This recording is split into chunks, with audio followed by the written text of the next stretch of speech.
আসন্ন ত্রয়োদশ জাতীয় সংসদ নির্বাচনকে ঘিরে রাজনীতির মাঠে তোলপাড়। জামায়াতে ইসলামীর শতাধিক আসন ছেড়ে দেওয়ার প্রস্তুতি এবং চরমোনাই পীরের দলের সাথে গোপন সমঝোতার গুঞ্জন। জোটের স্বার্থে কি নিজের পায়ে কুড়াল মারছে জামায়াত, নাকি এর পেছনে রয়েছে ভিন্ন কোনো মাস্টার প্ল্যান? কেন দলের তৃণমূল নেতাকর্মী এবং ছাত্র শিবিরের মধ্যে ছড়িয়ে পড়েছে তীব্র ক্ষোভ? আজকের এই ভিডিওতে আমরা উন্মোচন করব নির্বাচন ও জামায়াত জোটের পেছনের সেই সব অজানা নাটকীয়তা, যা মূলধারার সংবাদ মাধ্যমেও হয়তো আপনি পুরোপুরি জানতে পারেননি।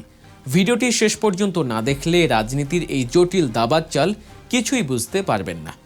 ত্রয়োদশ জাতীয় সংসদ নির্বাচনের দামামা বেজে গেছে। রাজনৈতিক দলগুলোর মধ্যে চলছে শেষ মুহূর্তের হিসাব নিকাশ। বিশেষ করে ইসলামী দলগুলোর জোটবদ্ধ নির্বাচন এবং আসন ভাগাভাগি নিয়ে যে নাটকীয় পরিস্থিতির সৃষ্টি হয়েছে, তা সাধারণ ভোটারদের কপালে চিন্তার ভাঁজ ফেলেছে। আপনারা ফুটেজে দেখেছেন নির্বাচন কমিশনের ব্যস্ততা এবং বিভিন্ন দলের মিছিলের দৃশ্য, কিন্তু এর আড়ালে ঘটে যাচ্ছে অবিশ্বাস্য সব ঘটনা।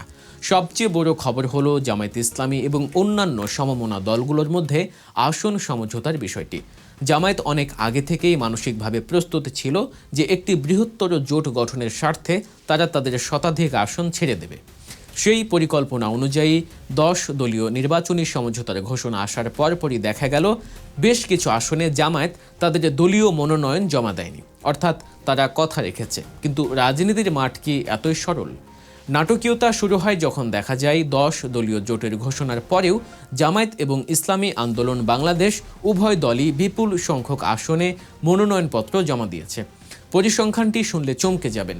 11টি দল মিলে 300 আসনের বিপরীতে প্রার্থী দিয়েছে 7 শতাধিক। এর মধ্যে জামায়াতে ইসলামী একাই জমা দিয়েছে 276টি এবং ইসলামী আন্দোলন বাংলাদেশ জমা দিয়েছে 272টি আসনে। প্রশ্ন হলো, যদি সমঝোতায় হয়ে থাকে তবে প্রায় প্রতিটি আসনেই প্রার্থী কেন? আসলে এখানেই রয়েছে রাজনীতির আসল মারপ্যাঁচ। জামায়াতে ইসলামীর আমির ডক্টর শফিকুর রহমান গত রোববার এক সংবাদ সম্মেলনে 10 দলীয় নির্বাচনী সমঝোতার ঘোষণা দেন।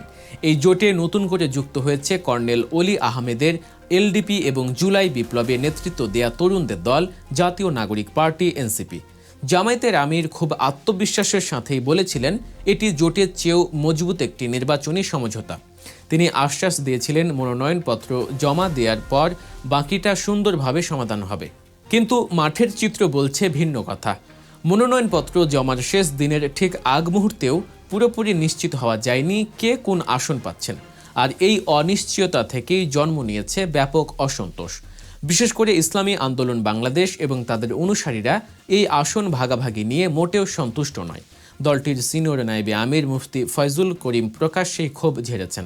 তিনি দাবি করেছেন 143টি আসনে তাদের দলের অবস্থান এ ক্যাটাগরির, অর্থাৎ তারা মনে করেন এই 143টি আসনে জয়লাভ করার মতো সক্ষমতা তাদের আছে। অথচ সমঝোতার টেবিলে হয়তো তাদের এর চেয়ে অনেক কম আসন অফার করা হয়েছে। দর্শক, রাজনৈতিক মাঠের এমন সব এক্সক্লুসিভ বিশ্লেষণ এবং ভেতরের খবর নিয়মিত পেতে আমাদের চ্যানেল গল্প নিউজ এখনই সাবস্ক্রাইব করে রাখুন। পাশে থাকা বেল আইকনটি ক্লিক করতে ভুলবেন না। ফিরে আসছি মূল আলোচনায়।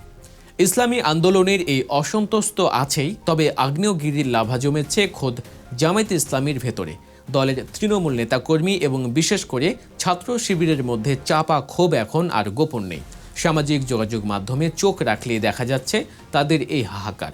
জামায়াতের একটি বড় অংশের অভিযোগ, গত 5 বছর ধরে তারা যেসব এলাকায় দিন রাত পরিশ্রম করেছে, ভোটারদের সাথে সম্পর্ক তৈরি করেছে এবং যেসব আসনকে তারা গ্রিন সিট বা নিশ্চিত বিজয়ের আসন হিসেবে চিহ্নিত করেছিল, জোটের খাতিরে সেই আসনগুলোই এখন অন্য দলকে ছেড়ে দিতে হচ্ছে। তৃণমূলের কর্মীরা মনে করছেন কেন্দ্রীয় নেতৃত্বের এই উদারতা আসলে দলের জন্য আত্মঘাতী হতে পারে। বাংলাদেশ ইসলামী ছাত্র শিবির নামীয় একটি ইউটিউব চ্যানেলের পোস্টে এবং বিভিন্ন ফেসবুক পেজে এই ক্ষোভের বহিঃপ্রকাশ ঘটেছে স্পষ্টভাবে। সেখানে বলা হচ্ছে 11 দলীয় জোট এখন কঠিন এক ঝামেলায় পড়েছে। শরিক দলগুলোর, বিশেষ করে চরমোনাই পীরের দলের চোখ পড়েছে জামায়াতের সেই গ্রিন সিটগুলোর উপর। অথচ গত 5 বছরে জামায়াত তাদের সাংগঠনিক শক্তি দিয়ে অন্তত 70টি আসনকে নিজেদের জন্য প্রস্তুত করেছিল। এখন সেই সাজানো বাগান অন্যকে দিয়ে দিতে নারাজ তৃণমূল। অন্যদিকে জামায়াতে ইসলামীর মিডিয়া সেল থেকে বিষয়টিকে ভিন্নভাবে ব্যাখ্যা করার চেষ্টা করা হচ্ছে। তারা বলছে, জামায়াত রাজনীতিতে এক অনন্য ত্যাগের দৃষ্টান্ত স্থাপন করেছে। তারা বোঝাতে চাইছে যে ক্ষমতার চেয়ে তাদের কাছে আদর্শ এবং জোটের ঐক্য বেশি গুরুত্বপূর্ণ। দলীয় এমপি প্রার্থীরা দলের সিদ্ধান্ত মেনে নিয়ে হাসি মুখে নিজেদের নিশ্চিত আসন ছেড়ে দিচ্ছেন, এটাকে তারা দলের শৃঙ্খলার বড় প্রমাণ হিসেবে দেখছেন। কিন্তু প্রশ্ন হলো, এই ত্যাগ কি আদৌ কোনো সুফল বয়ে আনবে, নাকি ভোটের মাঠে হিতে বিপরীত হবে? ইসলামী আন্দোলন বাংলাদেশ পরিষ্কার জানিয়ে দিয়েছে, সম্মানজনক আসন না পেলে তারা একাই নির্বাচন করবে। দলটির প্রচার ও দাওয়া সম্পাদক শেখ ফজলুল করিম মারুফ স্পষ্ট বলেছেন, তারা এই সমঝোতায় সন্তুষ্ট নন। আলোচনার পথ খোলা রাখলেও তারা পূর্ণ প্রস্তুতির সাথেই মাঠে আছেন, অর্থাৎ সমঝোতা না হলে তারা আলাদা নির্বাচন করবেন, যা শেষ পর্যন্ত ভোট ভাগাভাগিতে বিরোধী পক্ষেরই লাভ করে দিতে পারে। এখানে খেলাফত মজলিস এবং অন্যান্য ছোট দলগুলোর অবস্থানও বেশ ইন্টারেস্টিং। বাংলাদেশ খেলাফত মজলিস 90টি, খেলাফত মজলিস 67টি এবং এনসিপি 47টি আসনে মনোনয়ন জমা দিয়েছে। এলডিপি দিয়েছে 25টির মতো। খেলাফত মজলিসের নেতারা বলছেন, তারা চান ঐক্য অটুট থাকুক। তাদের মতে জামায়াতকে আরও উদার হতে হবে, কিন্তু জামায়াত আর কত উদার হবে? ইতিমধ্যেই তো তারা শত আসনে প্রার্থী না দিয়ে ছাড় দিয়েছে। এই জগা খিচুড়ি পরিস্থিতির মধ্যে সবচেয়ে বড় ভুক্তভোগী সাধারণ কর্মীরা। তারা দেখছেন তাদের নেতারা ঢাকায় বসে বৈঠক করছেন, আর এলাকায় এসে দেখছেন অন্য দলের প্রার্থীকে সমর্থন দিতে হচ্ছে। সামাজিক যোগাযোগ মাধ্যমে দুই দলের অনুসারীদের মধ্যে চলছে কাদা ছোড়াছড়ি। এক পক্ষ অন্য পক্ষকে সুযোগ সন্ধানী বলছে, তো অন্য পক্ষ বলছে অবাস্তব আবদারকারী। জামায়াতের সহকারী সেক্রেটারি জেনারেল এহসানুল মাহবুব জুবাইর অবশ্য আশাবাদী। তিনি বলছেন, ব্যক্তিগতভাবে কেউ মন্তব্য করতেই পারে, তবে আনুষ্ঠানিক বৈঠকের পর সব সমস্যার সমাধান হবে। কিন্তু বাস্তবতা হলো, মনোনয়ন জমার পরদিন পর্যন্ত যে ধোঁয়াশা ছিল তা সহজে কাটার নয়। অনেক আসনে একাধিক দলের শক্তিশালী প্রার্থী রয়ে গেছে। এখন দেখার বিষয়, প্রত্যাহারের সময়সীমার মধ্যে কারা সরে দাঁড়ায় আর কারা বিদ্রোহ করে স্বতন্ত্র হিসেবে দাঁড়িয়ে যায়। বিশ্লেষকদের মতে এই ত্রয়োদশ নির্বাচনটি ইসলামী দলগুলোর জন্য একটি বড় পরীক্ষা। যদি তারা নিজেদের মধ্যকার এই ক্ষুদ্র স্বার্থের দ্বন্দ্ব মিটিয়ে একক প্রার্থী দিতে পারে, তবে সংসদে তাদের একটি শক্তিশালী অবস্থান তৈরি হওয়ার সম্ভাবনা রয়েছে। আর যদি আসন ভাগাভাগি নিয়ে এই কামড়াকামড়ি চলতে থাকে, তবে দিন শেষে ফলাফল হবে শূন্য। জামায়াতের তৃণমূলের সেই আশঙ্কা নিজের পায়ে কুড়াল মারা সত্যি হতে পারে। পরিস্থিতি যেদিকেই যাক, আগামী কয়েকটা দিন বাংলাদেশের রাজনীতির জন্য খুবই গুরুত্বপূর্ণ। এই সমঝোতা টিকবে কি না, নাকি শেষ মুহূর্তে ভেঙে খান হয়ে যাবে, সেটাই এখন দেখার বিষয়।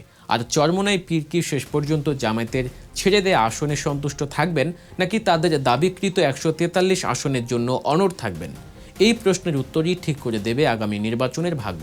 প্রিয় দর্শক, আপনারা কি মনে করেন, জামায়াতে ইসলামীর এই আসন ছেড়ে দেওয়ার সিদ্ধান্ত কি সঠিক, নাকি তৃণমূলের ক্ষোভই যৌক্তিক? ইসলামী আন্দোলন বাংলাদেশের দাবি কি বাস্তবসম্মত? আপনাদের সুচিন্তিত মতামত আমাদের কমেন্ট বক্সে অবশ্যই জানাবেন। আমরা প্রতিটি কমেন্ট গুরুত্বের সাথে পড়ি। ভিডিওটি ভালো লাগলে লাইক দিন এবং বন্ধুদের সাথে শেয়ার করুন, যাতে তারাও রাজনীতির এই ভেতরের খবরগুলো জানতে পারে। আর যাওয়ার আগে আপনাদের মনে করিয়ে দিতে চাই, এরকম বিশ্লেষণধর্মী ভিডিও নিয়মিত পেতে গল্প নিউজ চ্যানেলটি এখনই সাবস্ক্রাইব করতে ভুলবেন না। দেখা হবে আগামী ভিডিওতে নতুন কোনো চাঞ্চল্যকর তথ্য নিয়ে। ততক্ষণ পর্যন্ত ভালো থাকুন, সুস্থ থাকুন এবং চোখ রাখুন গল্প নিউজের পর্দায়। আল্লাহ হাফেজ।